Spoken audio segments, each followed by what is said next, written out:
This is Pet Life Radio. Let's talk pets.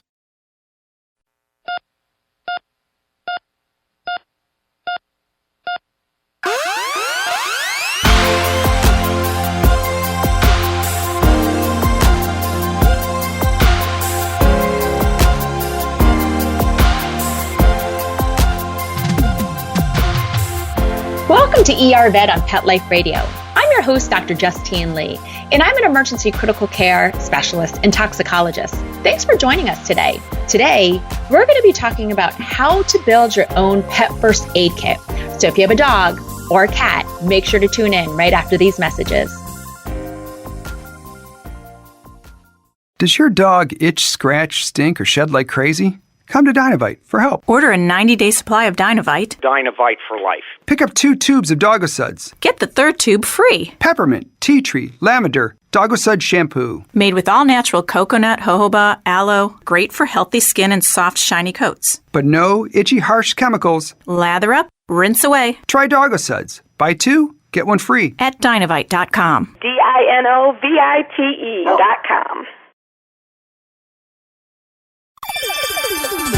Let's Talk Pets on PetLifeRadio.com.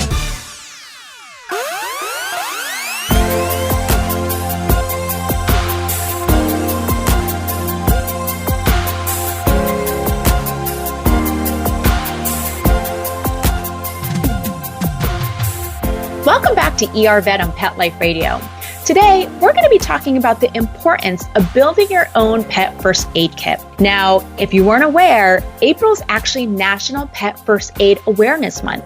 And if you have kids at home, you probably already have a human first aid kit. Well, when it comes to your 2-legged members, I want you to also create a first aid kit. It doesn't have to be anything fancy. In fact, you can actually buy a human first aid kit. These are usually sufficient, but keep in mind there's a few extra ingredients that I want you to add. This is really important because if there's a tornado or hurricane or disaster in your area, this is something that you want to have on hand that you can grab and go.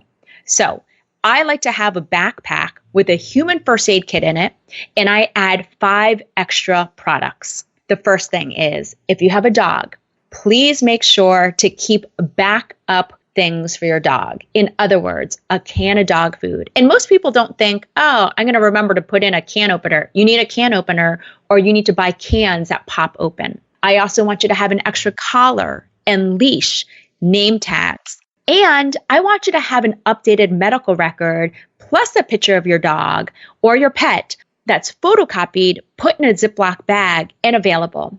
If you have a business card from your veterinarian or your emergency veterinarian, I would also include it in there. And make sure to include a rabies certificate or even a microchip number in case people find your pet and need to get in touch with you. Now, same exact thing for cats. You're not going to have a leash for a cat, but if you need to evacuate quickly with your cat, I want you to put an extra pillowcase or a cardboard box that you can break down and keep in this backpack. And again, nobody prepares for a disaster. Nobody prepares for an emergency, but this is really important in case you have to sprint out of your house right away. One specific thing I want you to have if you have a dog is a fresh, unexpired, unopened bottle of 3% hydrogen peroxide. This is the same exact first aid grade peroxide that you're going to buy at a local pharmacy or grocery store. This isn't actually used for cleaning wounds, although you can use it for that too. But I actually use this in case your dog got into something poisonous. Now keep in mind, if your cat ate something poisonous, there is nothing safe at home that you can give to a cat to induce vomiting. Please do not give your cat hydrogen peroxide. I've seen several cats die from getting hydrogen peroxide. I've seen cats develop severe bloody vomiting and severe stomach ulcers from it. So again, a bottle of hydrogen peroxide is important in your first aid kit, but again, only if you have a dog. If your dog got into something poisonous and I have to help you induce vomiting, we want to be able to have a safe product like hydrogen peroxide. Now, I've talked about this before on previous episodes of ER Vet, but please never induce vomiting without consulting your veterinarian, your emergency veterinarian, or the ASPCA Animal Poison Control Center first, because sometimes it's wrong to induce vomiting in your dog. It can actually make your pet worse. So you always want to check with a veterinary professional first. The second additional product that I want you to have in a first aid kit is a bottle of liquid dish soap, something like Dawn or Joy. Can just be a small bottle, but this is important. You're probably thinking, this is really weird. During an emergency, I'm not going to wash dishes. I want you to have a bottle of Dawn in your pet first aid kit because it's really important to safely remove any dangerous chemicals off your pet's fur or feathers. Now, you never need to bathe a cat or a dog or even a bird without consulting with a vet, emergency vet, or the ASPCA first, but it's a really important product to have in your first aid kit. Why? If you accidentally put small dog flea and tick product on your big cat, depending on what the active ingredient is, it can actually be really dangerous to your cat. Certain types of flea and tick medication, the ones that we use topically on the back of your dog, contain pyrethrins or pyrethroids. These are really, really safe to dogs. In fact, they're chemical derivatives from the chrysanthemum or mumflower. These are really high concentrations. So usually they're 40 to 60% concentrations. Unfortunately, cats have an altered metabolism in their liver, so they cannot handle this chemical at all. If you accidentally put dog flea and tick medication on your cat, it can kill your cat. It results in severe tremors and really bad seizures. So you want to bathe that product off with a liquid dish soap. It's safe and benign to use something like Dawn. Now remember, you're only going to use a liquid dish soap that you use for washing dishes in the sink.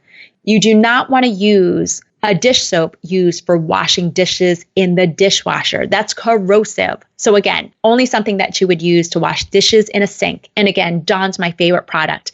And I actually use Dawn on wildlife or birds that got motor oil on their feathers. So a very, very safe product. The third thing I want you to have, I want you to add a brand new can of chicken broth or canned tuna in water, not oil, into your first aid kit. You're probably thinking, this is weird. Why am I feeding my dog some chicken broth? Well, this is really important because sometimes your dog or cat will chew into something that results in severe foaming or drooling of the mouth. By simply diluting the taste or chemical out of your pet's mouth with something tasty, like the tuna water, it can help flush the product out of the mouth and esophagus. This is especially important if your cat or dog got into something corrosive.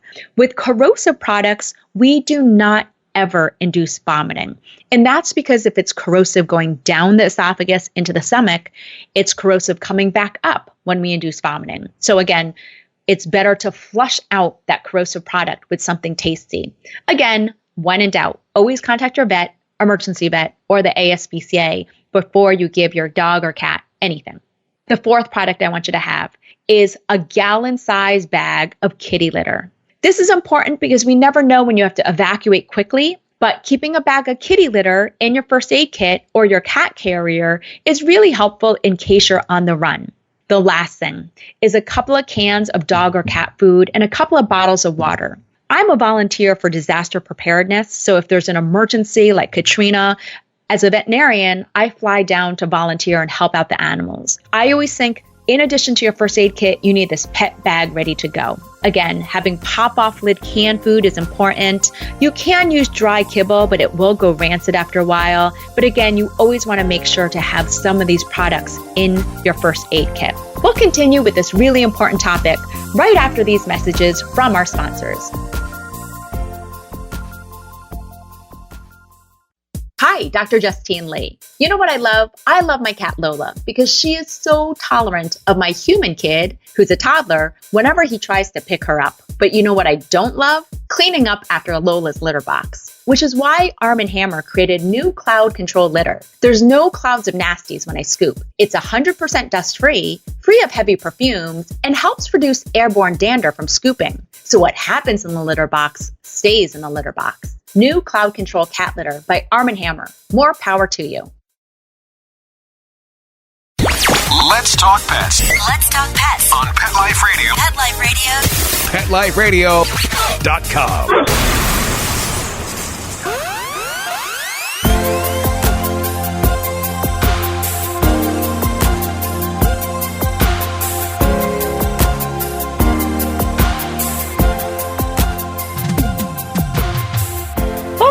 ER Vet on Pet Life Radio. Today, we've been talking about how to build your own first aid kit for your pet.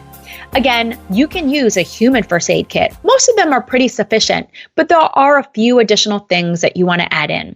I talked previously about if you have a dog, I want you to have an extra collar, leash, a copy of the rabies certificate and microchip number, your contact information, your veterinarian and emergency veterinarian's contact information. I would also recommend having a way of being able to restrain a cat, so using a pillowcase or a cardboard cat carrier in case of emergency. We talked about having a fresh, unopened, unexpired bottle of 3% hydrogen peroxide in case we need to help you induce vomiting in your dog. Again, huge no-no. We never use this in cats. Making sure you have a liquid dish soap in case you have to bathe a poisonous product off your dog or cat. Having a couple of cans of tuna in water or chicken broth to flush corrosive or poisonous chemicals out of your pet's mouth. Making sure you have a gallon bag of kitty litter and a couple of cans of dog or cat food and water in case of emergency. What are some other products I want you to add in there? Well, most human first aid kits don't contain a few other products. So they may not have bandages that are appropriate for dogs or cats. Make sure to have gauze, non-adhesive vet wrap, or even clean rags or a sock to help control bleeding. This is really important in case your pet develops a wound that needs to be covered until you can seek veterinary care. The second thing that's important to purchase is a bandage scissors. This is helpful in case you need to cut off the bandaging. The third thing I'll add on there is sterile saline eye wash. If your dog or cat got something in the eye or they were trapped in a burning building, they can develop severe ulcers on their eyes. So just being able to flush out their eyes may be helpful. If your pet's on any regular medication, please make sure to have a couple of doses that are saved in your pet first aid kit just in case. And the last thing I like to add in is a thermometer. Now, most of the time, dogs and cats have a higher body temperature than a human. Most dogs and cats have a normal temperature of 99.5 degrees up to 102.5 degrees Fahrenheit. If it's a really hot day or you live in the South in really warm locations, I would say a normal temperature can even go up to 103.0. But if you have a thermometer, it can help determine whether or not your pet has a fever. Now, most of the time, I'm not a huge advocate of having a thermometer in the house because the most accurate way of getting a temperature is by doing it rectally. So if you have some type of petroleum like Vaseline or water-based lubricant, you can apply it to the tip of a thermometer. And I like to use digital, not mercury thermometers. And you can insert it rectally to accurately check your pet's core body temperature. If you notice your cat has a temperature above 103.5, get to a vet. If you're worried that your dog feels warm to the touch, you might want to check their temperature. So when in doubt, you want to have a thermometer in there. The last thing I would add is make sure to have appropriate restraints. Now, I know it sounds weird, but if your dog just got bitten by another dog or was hit by a car, they're going to be really fearful and painful. So I like to have some kind of light blanket and muzzle, if necessary, to muzzle a pet because it's really painful if they have a fracture. They may accidentally bite you. Again, having something like a pillowcase or a mesh bag with handles can be a great way for transporting an injured cat. So very easy for you to be able to create a safe, useful pet first aid kit. And again, nobody takes the time to do this, but please commit to doing it this year. And that way you can help keep your pet safe. Well, that brings us to the end of today's show. Find me at drjustinelee.com, on Facebook at Dr. Justine Lee, or email me your pet questions at drjustine@petliferadio.com. With that, we're out of time, and we want to thank Mark Winter, our producer, for making this show ER Vet possible. See you at the next episode. Let's Talk Pets, every week on demand, only on PetLifeRadio.com.